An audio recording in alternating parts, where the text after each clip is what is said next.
আসসালামু আলাইকুম। গতকাল গিয়েছিলাম ঢাকা সোহরাওয়ার্দী উদ্যানে ইসলামী আন্দোলন বাংলাদেশ এর মহাসমাবেশে।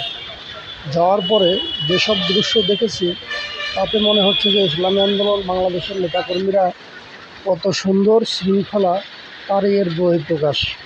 এখানে দেখতে পাচ্ছি যে কিছু লোক দাঁড়িয়ে আছে, আবার কিছু লোক জোহরের নামাজ আদায় করতেছে।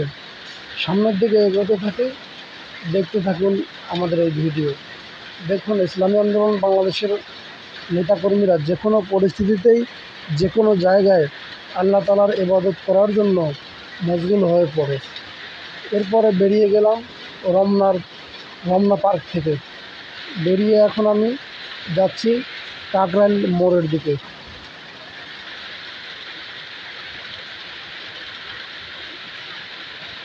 ইসলামী আন্দোলন বাংলাদেশের নেতাকর্মীদের ঢাকায় অবস্থান করার যদিও কিছুটা যানজটের সৃষ্টি হয়েছিল, তবুও ঢাকার যারা ট্রাফিকের দায়িত্বে ছিল তারা খুব সুন্দরভাবে এই দায়িত্ব পালন করেছে এবং যানজটগুলো নিরসন করেছে।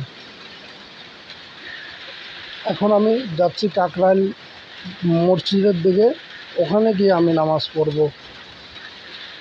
দেখুন কত সুন্দর একটা পরিবেশ। প্রত্যেকটা নেতাকর্মীর মাথায় রাসূলের সুন্নত টুপি রয়েছে।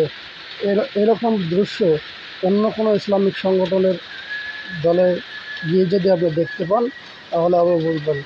আমাদের দেশে অনেকগুলো ইসলামিক রাজনৈতিক দল আছে, দেখা যায় যে এদের নেতাকর্মীদের আজকে এই পর্যন্তই।